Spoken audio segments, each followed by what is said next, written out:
Alice's Adventures in Wonderland by Lewis Carroll. Chapter 5. Advice from a Caterpillar. The caterpillar and Alice looked at each other for some time in silence.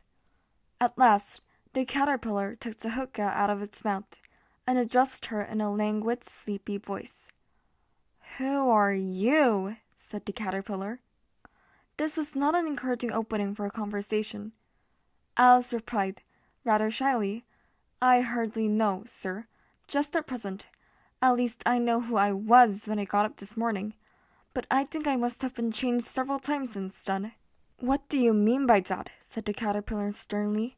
"Explain yourself." "I can't explain myself, I'm afraid, sir," said Alice, "because I'm not myself, you see." "I don't see," said the caterpillar.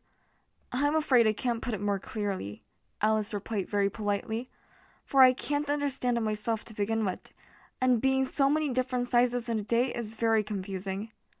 "It isn't," said the caterpillar. "Well, perhaps you haven't found it so yet," said Alice, "but when you have turned into a chrysalis, you will some day, you know, and then after that into a butterfly, I should think you'll feel it a little queer, won't you?"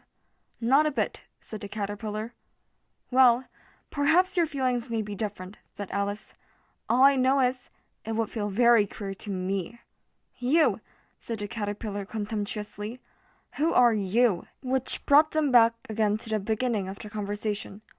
Alice felt a little irritated at the caterpillar's making such very short remarks, and she drew herself up and said, very gravely, "I think you ought to tell me who you are first."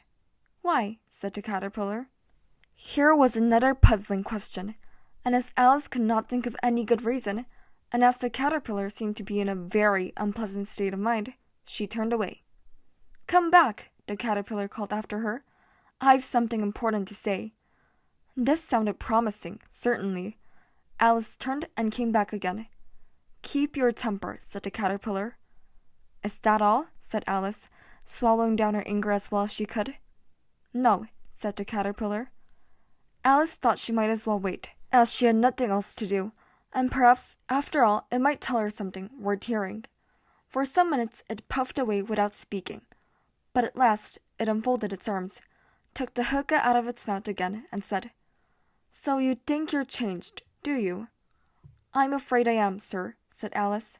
"I can't remember things as I used, and I don't keep the same size for 10 minutes together." "Can't remember what things?" said the caterpillar.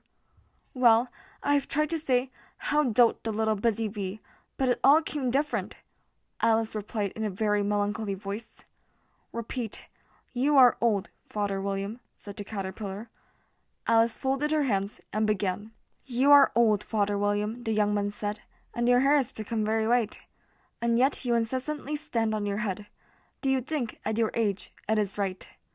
"In my youth," Father William replied to his son, "I feared it might injure the brain. But, now that I'm perfectly sure I have none, why, I do it again and again." "You are old," said the youth, "as I mentioned before, and have grown most uncommonly fat. Yet, you have turned a back somersault in at the door. Pray, what is the reason of that?" "In my youth," said the sage, as he shook his grey locks, "I kept all my limbs very supple, by the use of this ointment, 1 shilling the box. Allow me to sell you a couple." "You are old," said the youth, "and your jaws are too weak for anything tougher than soot. Yet you finished the goose, with the bones and the beak. Pray, how did you manage to do it?" "In my youth," said his father, "I took to the law and argued each case with my wife, and the muscular strength which it gave to my jaw has lasted the rest of my life." "You are old," said the youth. "One would hardly suppose that your eyes was as steady as ever. Yet you balance an eel on the end of your nose. What made you so awfully clever?" "I have answered 3 questions, and that is enough," said his father. "Don't give yourself airs. Do you think I can listen all day to such stuff? Be off, or I'll kick you downstairs." "That is not said right," said the caterpillar. "Not quite right, I'm afraid," said Alice, timidly. "Some of the words have got altered." "It is wrong from beginning to end," said the caterpillar, decidedly, and there was silence for some minutes. The caterpillar was the first to speak. "What size do you want to be?" it asked. "Oh, I'm not particular as to size, Alice hastily replied. Only one doesn't like changing so often, you know. I don't know, said the caterpillar. Alice said nothing. She had never been so much contradicted in all her life before, and she felt that she was losing her temper. Are you content now? Said the caterpillar. Well, I should like to be a little larger, sir, if you wouldn't mind, said Alice. 3 inches is such a wretched height to be. It is a very good height indeed, said the caterpillar angrily, rearing itself upright as it spoke. It was exactly 3 inches high. But I'm not used to it, pleaded poor Alice in a piteous tone, and she thought to herself, I wish the creatures wouldn't be so easily offended. You'll get used to it in time, said the caterpillar, and it put its hookah into its mouth and began smoking again. This time, Alice waited patiently until it chose to speak again. In a minute or two, the caterpillar took the hookah out of its mouth and yawned once or twice, and shook itself. Then it got down off the mushroom and crawled away into the grass, merely remarking as it went, One side will make you grow taller, and the other side will make you grow shorter. One side of what? The other side of what? Thought Alice to herself. Of the mushroom, said the caterpillar, just as if she had asked it aloud, and in another moment it was out of sight.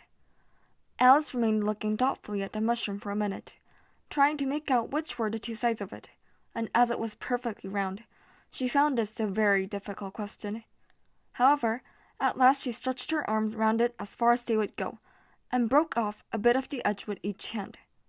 And now which is which, she said to herself, and nibbled a little of the right hand bit to try the effect.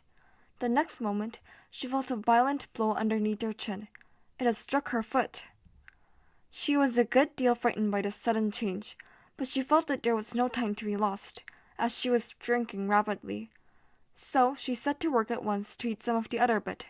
Her chin was pressed so closely against her foot that there was hardly room to open her mouth, but she did it at last, and managed to swallow a morsel of the left-hand bit. Come, my head's free at last, said Alice in a tone of delight, which changed into alarm in another moment, when she found that her shoulders were nowhere to be found. All she could see, when she looked down, was an immense length of neck, which seemed to rise like a stalk out of a sea of green leaves that lay far below her. What can all that green stuff be? Said Alice. And where have my shoulders got to? And oh, my poor hands, how is it I can't see you? She was moving them about as she spoke, but no result seemed to follow, except a little shaking among the distant green leaves. As there seemed to be no chance of getting her hands up to her head, she tried to get her head down to them, and was delighted to find that her neck would bend about easily in any direction, like a serpent. She had just succeeded in curving it down into a graceful zigzag, and was going to dive in among the leaves, which she found to be nothing but the tops of the trees under which she had been wandering, when a sharp hiss made her draw back in a hurry. A large pigeon had flown into her face, and was beating her violently with its wings. Serpent! Screamed the pigeon. I'm not a serpent, said Alice indignantly. Let me alone. Serpent, I say again, repeated the pigeon, but in a more subdued tone, and added with a kind of sob, I've tried every way, and nothing seems to suit them. I haven't the least idea what you're talking about, said Alice. I've tried the roots of trees, and I've tried banks, and I've tried hedges, the pigeon went on, without attending to her. But those serpents, there's no pleasing them. Alice was more and more puzzled, but she thought there was no use in saying any more till the pigeon had finished.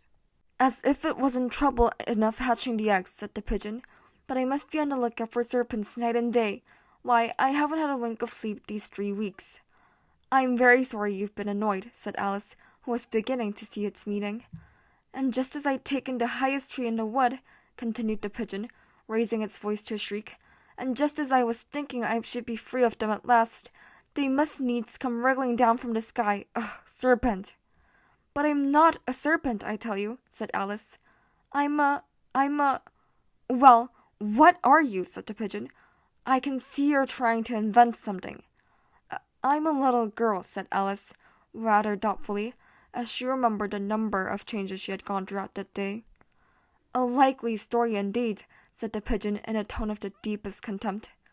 I've seen a good many little girls in my time, but never one with such a neck as that. No, you're a serpent, and there's no use denying it. I suppose you'll be telling me next that you have never tasted an egg. I have tasted eggs, certainly, said Alice, who was a very truthful child. But little girls eat eggs quite as much as serpents do, you know. I don't believe it, said the pigeon. But if they do, why then they're a kind of serpent. That's all I can say. This was such a new idea to Alice that she was quite silent for a minute or two, which gave the pigeon the opportunity of adding, "You're looking for eggs. I know that well enough. And what does it matter to me whether you're a little girl or a serpent?" "It matters a good deal to me," said Alice hastily, "but I'm not looking for eggs, as it happens. And if I was, I shouldn't want yours. I don't like them raw." "Well, be off, then," said the pigeon in a sulky tone, as it settled down again into its nest. Alice crouched down among the trees as well as she could, for her neck kept getting entangled among the branches, and every now and then she had to stop and untwist it. After a while she remembered that she still had the piece of mushroom in her hands, and she set to work very carefully, nibbling first at one and then at the other, and growing sometimes taller and sometimes shorter, until she had succeeded in bringing herself down to her usual height. It was so long since she had been anything near the right size that it felt quite strange at first, but she got used to it in a few minutes, and began talking to herself as usual. "Come, there's half my plan done now. How puzzling all these changes are! I'm never sure what I'm going to be, from one minute to another. However, I've got back to my right size. The next thing is to get into that beautiful garden. How is that to be done, I wonder?" As she said this, she came suddenly upon an open place, with a little house in it about 4 feet high. "Whoever lives there," thought Alice, "it'll never do to come upon them this size. Why, I should frighten them out of their wits." So she began nibbling at the right-hand bit again, and did not venture to go near the house till she had brought herself down to 9 inches high.